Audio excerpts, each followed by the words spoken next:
Hey there, welcome back. Okay, as promised, I'm doing this video about how I add the kitchen scraps a little bit at a time into bin 1. So this is part 2 of a video that I did before. So I have my squash and some other things. I have some carrot peels. I have, I think I have a piece of paper in here. I just have a few things in here from the kitchen. So this is what I do. So I'm just gonna put it in there like that. And then I'm gonna top it off with some leaves. Okay, Christie's asking some good questions. So I thought I would just answer it on camera. Okay, so what were your questions? You had several questions. Do we need to put the leaves on first after we put that, or? Okay, so I did a video where I show all the tomato plants that I'm growing all along the fence line. Well, it froze. So Christie pulled all those tomato plants out for me.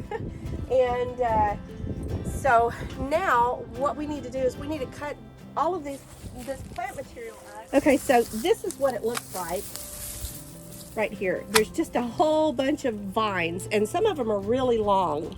And so we need to cut these up into smaller pieces. And the reason being, and you had a question about the pumpkin as well. Yes. So let's go ahead and go get that pumpkin, and we'll talk about that. Okay, while she's doing that, I'm gonna go ahead and talk about why we cut them up into little pieces. For one thing, it's really hard to turn the compost when you have all of this long stringy material. I throw this in the compost pile because I'm lazy or because I don't have enough time, and I'm always sorry afterwards. So it's really important to me to cut it up first before I put it in the compost pile. So all these little bitty pieces like this, these are okay, but these larger pieces, they need to be cut up. So the bacteria is gonna work on this edge, and they're gonna work their way this way. Well, we're just gonna give them a little bit of a jump start so they can break it down faster. But the smaller the pieces are, the better. That's probably good enough right there. I've heard people say, well, if small is good, then tiny must be even better, right? No, not at all. So if some people will put their stuff in a blender, she's getting really close to my boots, y'all. I'm a professional. It's making me nervous. Okay, so, but you don't want to put it in a blender, because if you put it in a blender and then you pour it on top, this pile has a chance to go anaerobic, and we don't want anaerobic microorganisms in there. We want to keep it aerobic. So the chunkier the pieces, the better.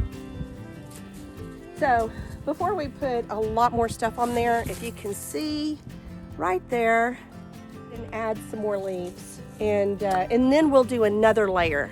Okay, what was your question? Do we need to wet down the leaves and the scraps we just put in there before we put another layer of leaves? Yes, we want to wet everything down at least a little bit, because that really jump starts the process. Okay, good question, Christy. I would have done that without even thinking about it. That's probably good. And then I always wet those leaves down a little bit. Leaves that are on the inside of the pile they're good and wet, but the ones that stay on the outside, they just kind of dry up. So that's probably good.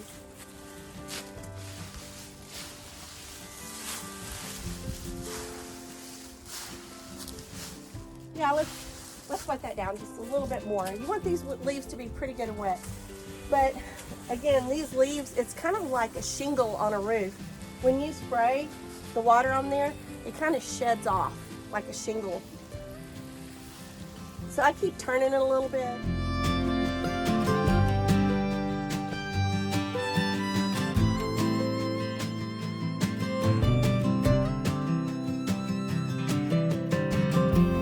There's a bunch of dry ones right there.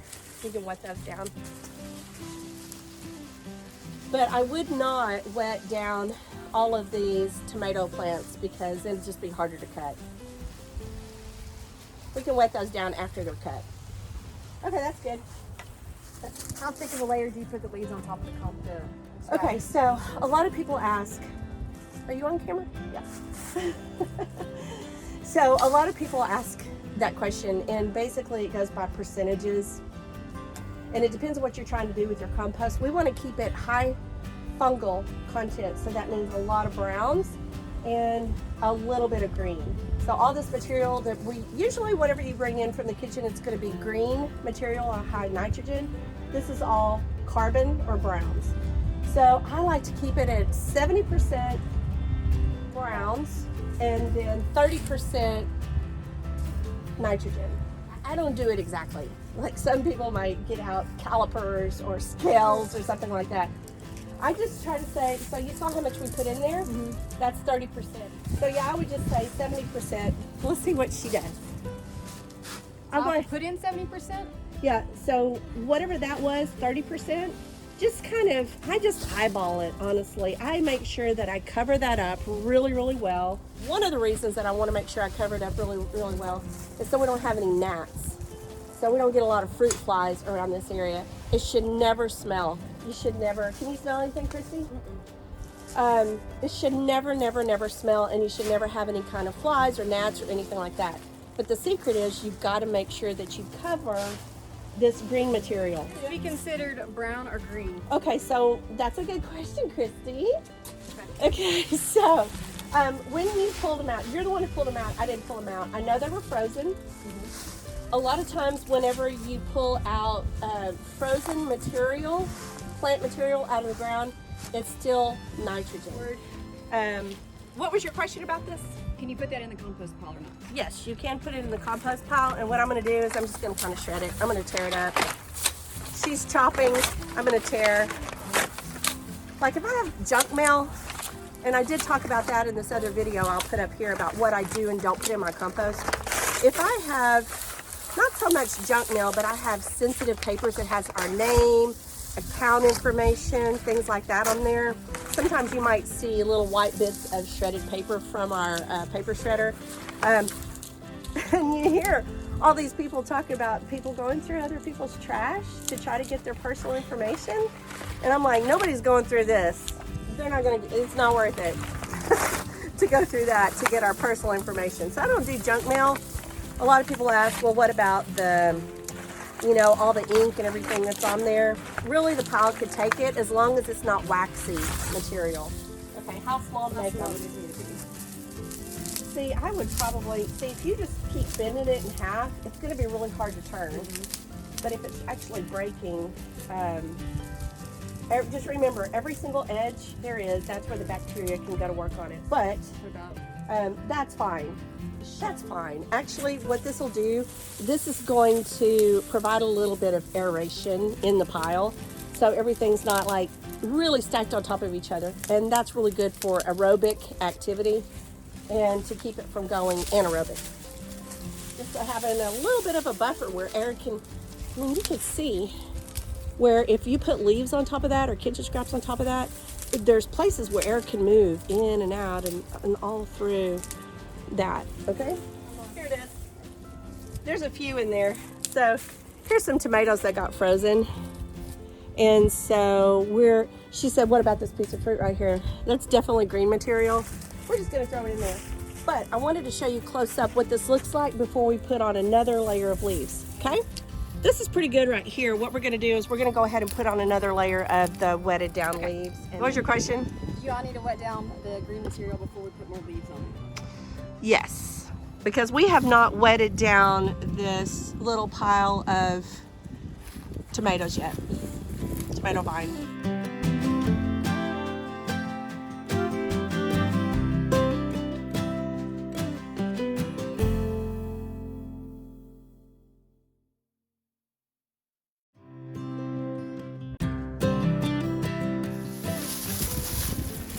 These questions that you had, these are questions that I had in the beginning too, but I forgot that I had them. This is not the fun part of composting. It's tearing up little bitty pieces of big material, but it's worth it. Somebody's got to do it. Somebody's got to do it.